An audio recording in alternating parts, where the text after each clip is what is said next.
กว่าส่งปีข้ามิงเฮ็ดคุณหนังมีสาวๆหลายก็ถามมาติขึ้นตอบปันโหย่อยมันดีในค่ะว่ามีคักตอนเจิ้งหือละลายพ่องเมื่อเด็ดได้ก็ว่าเด็กกว่าเน็ตด้วยแลเด็กกะอบตั้งหมอยาเขาในค่ะเฮ็ดกะเฮ็ดมาก็ไลคิวมันเฮ็ดจอมกำเหลวอันมาเฮ็ดแน่เดเป็นห้องยาเลอลัดตีนนทบุรีค่ะห้องยาที่แน่เดเป็นล้อหังลีพังงามตั้งหมดหมอยาเขาคิดเฮามาให้ถึง11 โมงพี่ข้ามิงอ่านไว้ตอนดัดได้เฮ็ดคุณหนังยาก็เฮ็ดกลางยาก็เฮ็ดซบม่องในค่ะได้ออกมาเป็นเจิ้งหือคุณหมอเขาก็ขึ้นมาห้องตอนดัดดีกว่าแต้มปึ้นตัวเฮาตอนดัดเฮาได้เข้าทบคุณหมอห้องยาที่แน่เดเป็นใหญ่ไม้2ในเมืองไทยตอนดัดตั้งหังลีพังงามค่ะก็ตึกยามถึงที่แน่เป็นปอกอันดังสุดโอ้โหหังเคิงไว้บ่ดันเป็นแนวนอกเมืองยาฟังหังเหมือนเป็นแนวมือกูปอกจังนั้นค่ะนะแนวก่อนจังนั้นค่ะนี่ขึ้นมาทบคุณหมออันเดผ่าตัดปันคุณหมอเขาก็ขึ้นซับเรื่องนี้ปันว่าเฮ็ดจังหือมันเปิงกันจังหือโลผ่าตัด10 โมงกลางค่ำในแลมาห้องกว่ายาวค่ะการผ่าตัดเตหึง4 ชั่วโมงถึง6 ชั่วโมงในค่ะว่าก็อาบน้ำอาบนองเสไปปีคำอิงไว้ถึงมากลางใน4 โมงครึ่งคุณหมอเขาก็เอาปีคำอิงมาส่งเจมเมอร์10 โมงต่อถึง4 โมงครึ่งเข้าตั้งหึงผ่าตัดก็เตเป็น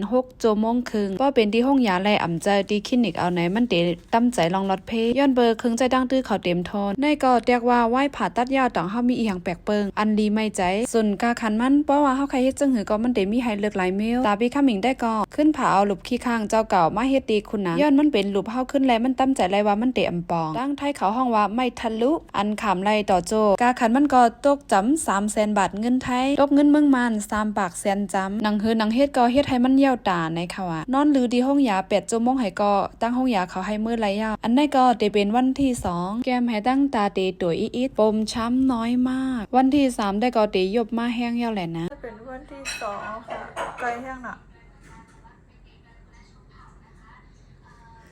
พวกเรา6 เดลีเลยสินะประคบน้ำแข็งเนาะคบเย็น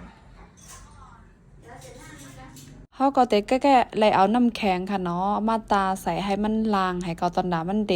ยบลงไว้จังไหนค่ะเจ้ามันได้ตื่นเต้นกะเหอกับโหค่ะได้เป็นก้นโตยังไงก็ค่ะบ่ตื่นเต้นใครหันไหนเพราะว่าไล่7 วันที่24คุณหมอเขาก็ขึ้นนัดเฮากว่าตอนดาดีกว่าก็อันเป็นเปิกอันเขาเต็งไว้นั่นออกปันเฮาไหนค่ะตอนดามันเด็ดด้วยให้ก็เข้าดีเข้าตั้งดีสุดได้ก็ได้ไล่ไป3 เดือนถึง6 เดือนไหนค่ะตอนดาเดลุ่มลาผิวเนื้อผิวหนังค่ะเดลึกใจแอสมนค่ะกลางค่ำเดนอนก็เดต้าโดนาครีมยาก็เซรั่มโลชั่นอันแรงในใจแก้หนาค่ะนะตั้งใจตั้งขายยาวค่ะโคเจนในค่ะได้ขายไปกวนและตักเข้ามาดีในส่วนตัวค่ะก็ไลอันนั้นก็สั่งซื้อดีโดแดนค่ะอันค่ะเดี๋ยวไว้ปันใดคอมเมนต์ในก็ไลค่ะใจตื้อหือใครขายยินหลีนในน้ำปันค่ะโอ้เมียวปอง80 เมียวปลายอันค่ะขายไว้แต่เป็นมีคุณหมอสิทธิวิเกตชวนานมันใจไหลจุ่มคู่ปรากูภายป้ายหมอยาตั้มใจไหลลองลดเพหัวปากเต็มค่ะ